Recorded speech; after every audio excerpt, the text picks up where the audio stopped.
A Reforma Católica, também chamada de Contra-Reforma. Os estudiosos católicos romanos não gostam que diga Contra-Reforma, porque eles argumentam que é injusto dizer Contra-Reforma, porque eles dizem, e eles têm uma certa parcela de razão, que a Igreja Católica Romana já vinha tentando buscar uma reforma antes de ocorrer a Reforma Protestante.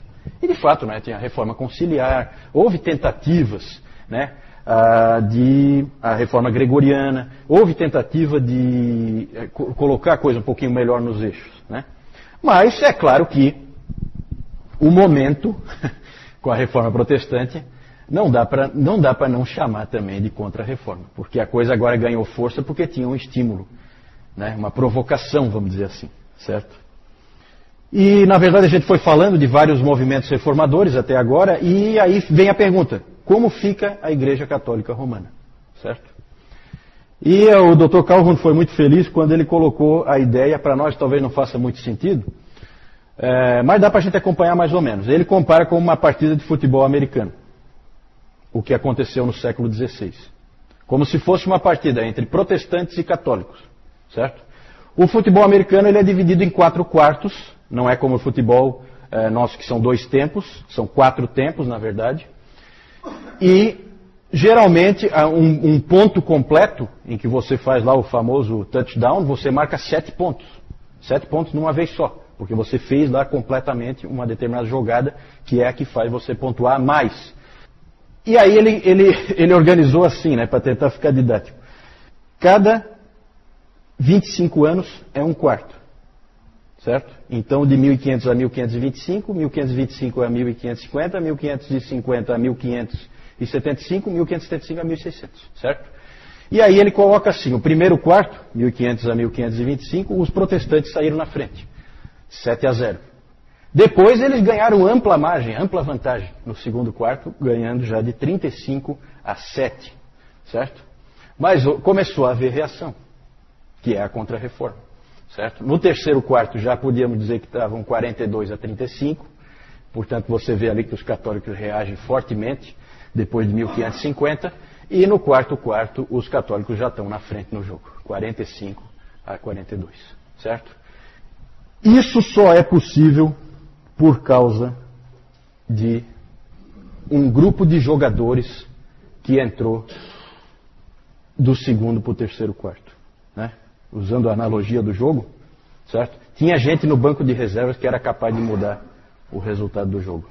Essas pessoas chamam-se Companhia de Jesus, certo? Companhia de Jesus. Vamos falar um pouco da Companhia de Jesus. Quando se fala em Contra-Reforma, temos que falar da Companhia de Jesus. Pode passar aí. E aí nós temos que falar do seu fundador, Inácio de Loyola. Toda essa história da companhia começa em uma caverna na Espanha em 1521. Inácio de Loyola era um soldado e ele estava passando por um momento de tormento na vida dele, grande tormento espiritual. Ele resolveu abandonar as armas e entregou a sua vida à igreja. E ele estava lá refugiado nessa caverna, meio como um eremita. Ali ele concebeu um livro que depois se tornaria muito importante. O nome desse livro é Os Exercícios Espirituais. Na verdade, seria um livro que moldaria depois toda a ordem. Isso aí é uma nova ordem, certo? Nós falamos já de várias ordens, né, da Igreja Católica Romana. A Companhia de Jesus é uma nova ordem. Ela começou em 1534, organizada por Loyola e mais 6 homens, e foi estabelecida e oficializada pelo Papa em 1540. Certo? Ali ela foi colocada como oficial da Igreja Católica Romana. O Loyola escreveu um livro de regras para aqueles que fizessem parte da Companhia de Jesus, os jesuítas, né? Então, para quem ainda não tinha se tocado de quem que nós estamos falando, Companhia de Jesus são os jesuítas, os que fazem parte da Companhia de Jesus. A principal ordem naquela regra era a seguinte: um jesuíta deve ter absoluta obediência à igreja. A segunda regra era: um jesuíta deve se opor ao ressurgimento do agostinianismo na igreja. Certo? Então, nada, em hipótese alguma, graça, só graça. Certo? Então, são guerreiros poderosos para fazerem frente ao protestantismo. Ele escreveu o seguinte, Loyola: se queremos ter certeza de que estamos certos de todas as coisas, precisamos estar sempre prontos a aceitar este princípio. Eu vou acreditar que o branco que eu vejo é preto, se a igreja hierárquica assim definir.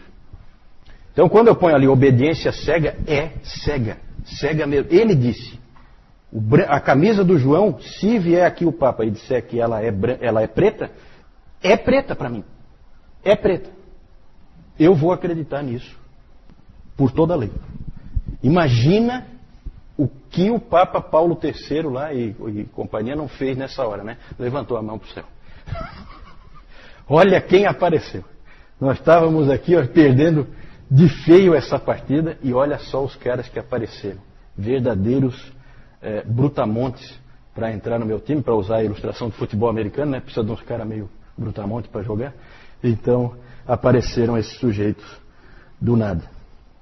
Na verdade havia agora um exército nas mãos do Papa. E que exército?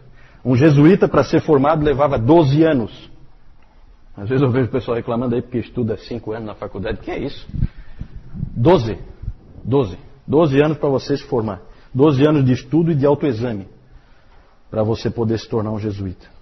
As pessoas que saíam de lá saíam extremamente bem formadas e extremamente disciplinadas para lutarem pela sua causa. Os jesuítas, vocês sabem, se especializaram em educação, né? O colégio mais tradicional de Florianópolis é um colégio jesuíta, fundado pelos jesuítas, não é verdade? Eles se especializaram em educação. Aqui é mais colégios que eles colocaram, mas nos Estados Unidos tem várias universidades jesuítas. E eles deram um novo fôlego à teologia, principalmente com um homem chamado Roberto Bellarmino. Eles elaboraram todo um esquema de casuísmos, casos de consciência. Eles eram capazes de defender qualquer coisa. Eles tinham umas jogadas que eles faziam em argumentação que eles tinham a capacidade de defender qualquer coisa que eles quisessem.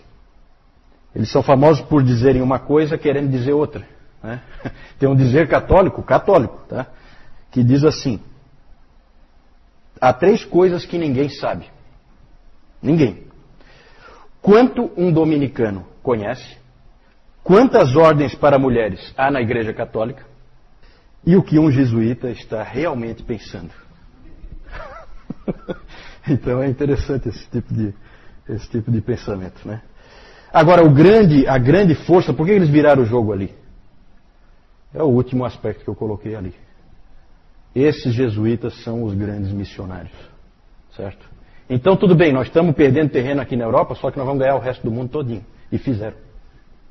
E os protestantes estavam ali amarrados, não tinha missões nessa época. Ninguém mandava ninguém para lugar nenhum, né? Na verdade eles estavam se consolidando. Era tudo muito novo, certo? Em muitos lugares estavam sendo perseguidos. Então essa coisa assim, vai lá para Genebra, aprende em Genebra, volta para o seu próprio país, porque lá não está nada estabelecido, certo? E aí os católicos foram espertos, né? Eles tinham ali já séculos, né, de uma coisa bem estabelecida, e aí apareceram esses sujeitos aí dispostos a qualquer coisa, esses jesuítas, e os indivíduos foram pelo mundo afora, certo? O grande nome missionário, um sujeito admirável, né? Não é porque é católico que a gente não vai admirar, um sujeito admirável é Francisco Xavier, certo, né? É impressionante o que esse sujeito fez, certo? Ele foi o mundo inteiro navegando lá, foi com os portugueses, saiu de Lisboa, né, num navio e ia por tudo que é canto. Parou em Moçambique, depois foi para a Índia, depois foi para o Japão, depois foi para a China. Na China eu acho que ele não conseguiu entrar, não me lembro. Mas é impressionante. Na verdade, a Espanha, gente, era a grande força motriz do catolicismo. Engraçado como as coisas acontecem, né? Há um tempo antes da Reforma, eu até comentei com vocês aqui, surgiram os 2 grandes reis católicos, Fernando e Isabel, na Espanha, que unificaram a Espanha. Certo? Unificaram. Foram eles que mandaram Cristóvão Colombo, aquela coisa toda. E aí tinha aquele famoso dizer que Isabel e Fernando eram mais católicos que o Papa. E eram mesmo. Não é à toa que o catolicismo ganhou a força que ganhou na Espanha, e todos os caras que trabalharam aí eram espanhóis, Inácio de Loyola, Francisco Xavier, outros grandes nomes aí dessa época, São João da Cruz, São João de Deus. Esse João de Deus é nascido em Portugal, mas ele na verdade acabou... ele é o padroeiro dos hospitais, né? Porque ele criou a Ordem dos Irmãos Hospitaleiros, no sentido de hospital, certo? Então esses caras fizeram muita coisa. Outro grande nome é Teresa de Ávila.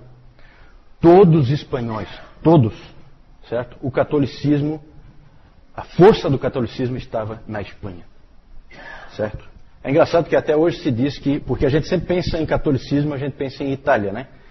Só que o italiano tem um catolicismo assim meio de aparência, né? Geralmente. O espanhol não. O espanhol, quando ele levava aquilo a sério, era a sério mesmo, né? Então, ali era a força do catolicismo, vinha da Espanha. Portugal é diferente. Portugal ele tem menos expressão para o continente como um todo, né? Ele, na verdade, ele era um daqueles pequenos reinos ali da Espanha, certo? Que ficou separado. Não quis unificar. Não quis unificar. Eles venceram os mouros, né? E não quiseram participar da unificação. Então Portugal ficou ali isolado. Praticamente desde o início já tinha aquela dimensão ali, certo? E ele não tinha a mesma expressão que a Espanha para o resto do mundo, né? A Espanha sempre foi mais importante. Temos que falar, evidentemente, do Concílio de Trento. O Concílio de Trento, porque assim, né, falamos dos jesuítas, mas os papas no início não conseguiram reagir adequadamente ao que estava acontecendo na Reforma. O Papa Paulo III, ele tentava alguma coisa, mas era difícil.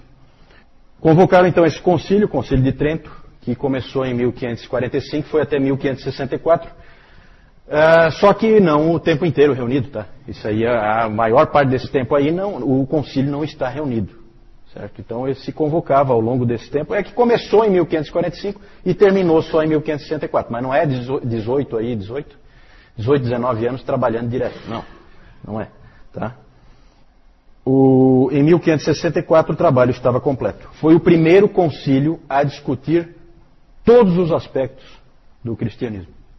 Foi uma discussão geral de tudo, certo?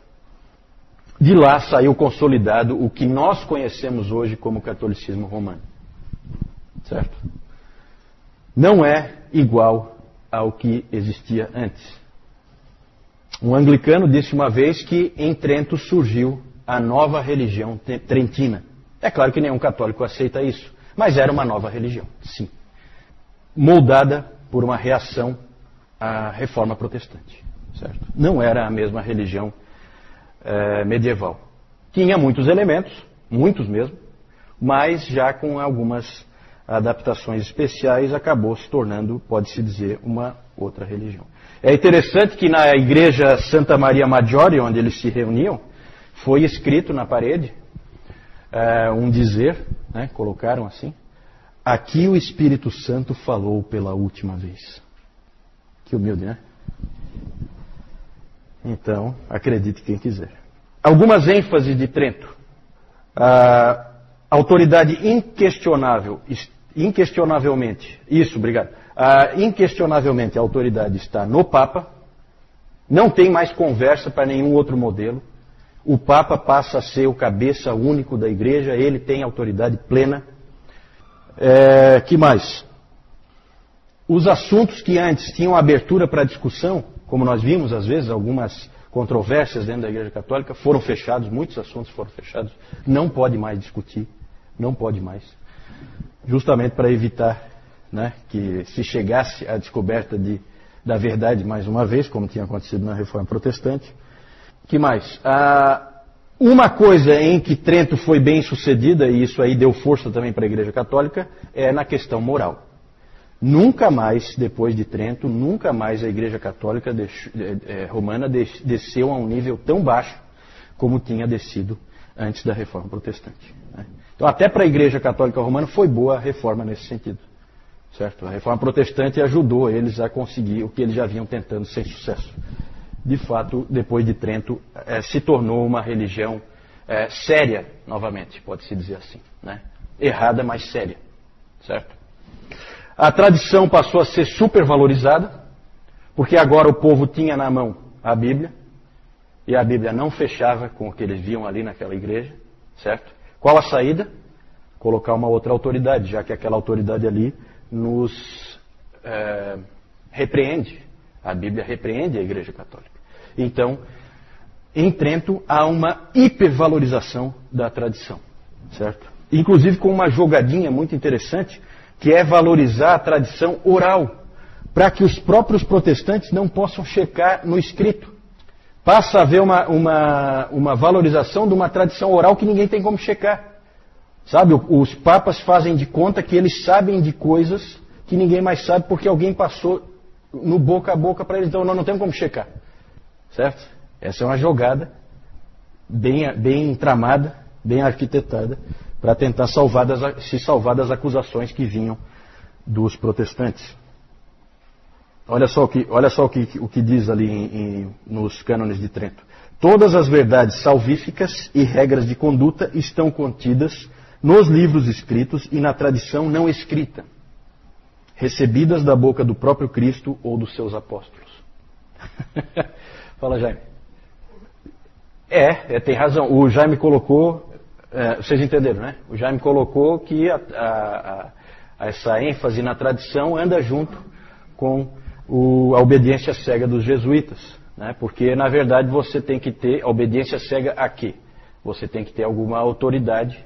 E de onde é que vem essa autoridade? Então você cria esse elemento aí da tradição oral, que não tem como ninguém checar, porque eu não estava lá quando um papa passou para o outro, a tal da tradição oral, que eu não sei nem qual é, certo? E aí o papa vem e fala uma coisa, os jesuítas imediatamente acreditam, né? Se disser que o branco é preto, o preto é branco, eles acreditam, né? Fala. A pergunta do Jaime é se porque antes a gente viu muito o uso político da máquina da igreja, e aí a pergunta do Jaime é se os jesuítas tinham também esse espírito. Eu entendo que não. Eu acho que os jesuítas são extremamente sinceros e aí vinha a força deles, certo? Eles são indivíduos que creem na igreja, muito mais do que no próprio Deus, muito mais do que nas escrituras, muito mais do que em qualquer outra coisa. A igreja para eles é tudo, né? Mas eu acho que é sincero, sabe? E eles eram indivíduos como a gente viu, né? De grande disciplina, de grande rigor moral.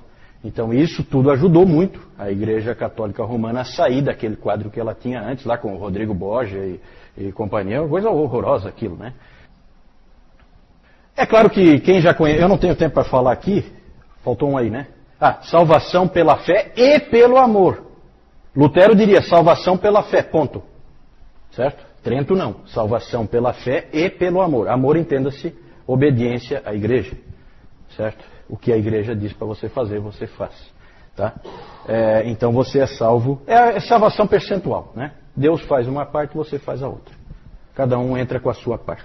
Como é o velho semi-pelagianismo, né? Que é onipresente, ele sempre aparece. Só não é chamado de arminianismo nessa época porque o Armínio nem nasceu ainda. Mas é mais ou menos a mesma coisa, certo?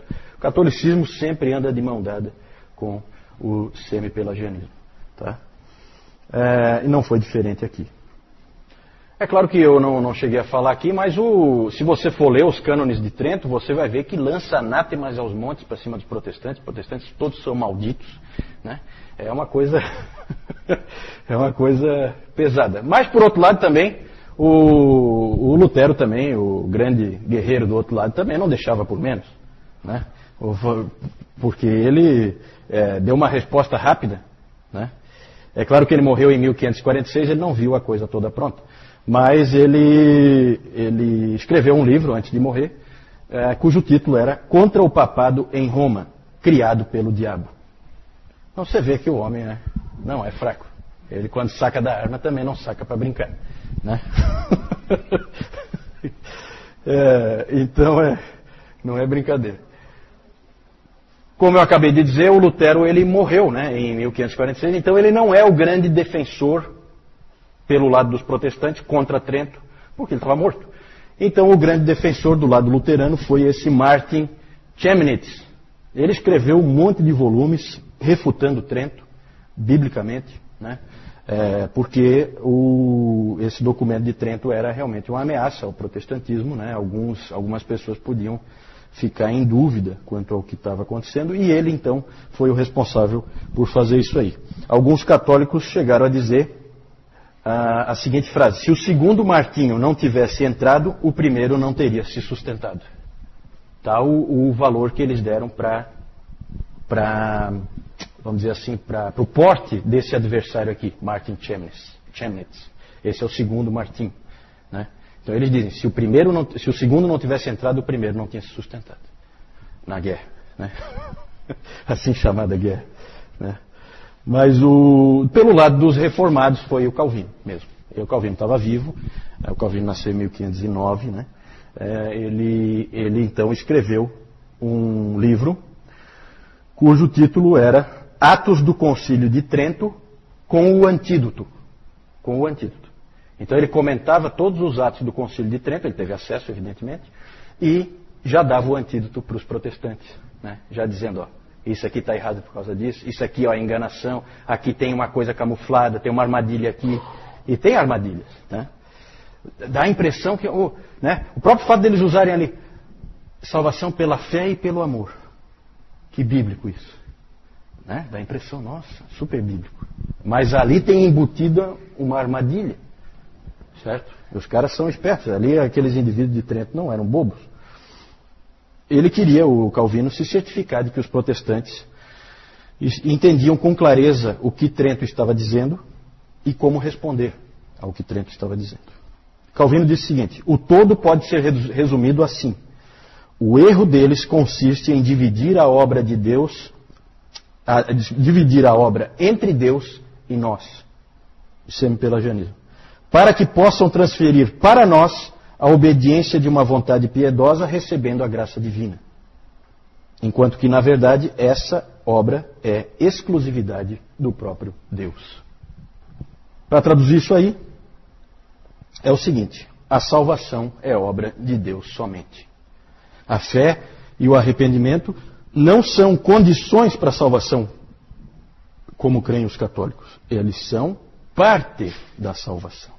Fazem parte da salvação. São dons, como a Bíblia diz. O dom da fé, o dom do arrependimento. São presentes, são coisas que você recebeu. Certo? Nada de semi-pelagianismo. Sempre, sempre, sempre, tá, gente? Quando a gente fala assim, essa discussão, arminianismo, calvinismo, que bobagem. Que bobagem. Na verdade, ninguém, só esse indivíduo que está dizendo isso, acha que isso é uma bobagem. Isso é o cerne. Esse é o ponto de divisão.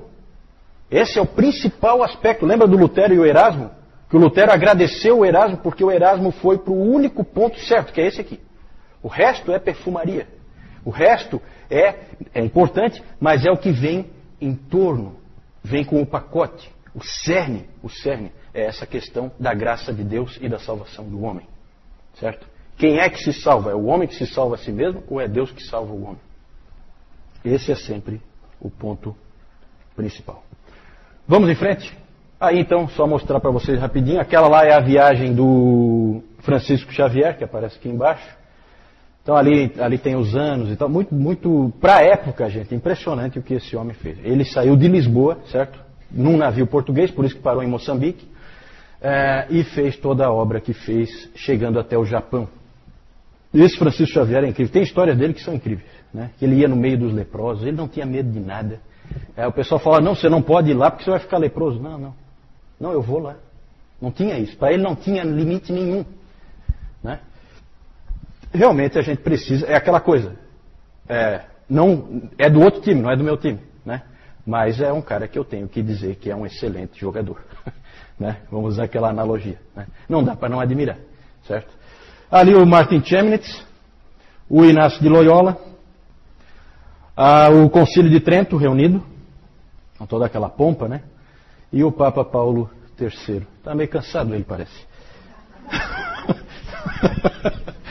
Acho que é muito problema, né? Muito problema. Vamos lá, pode passar.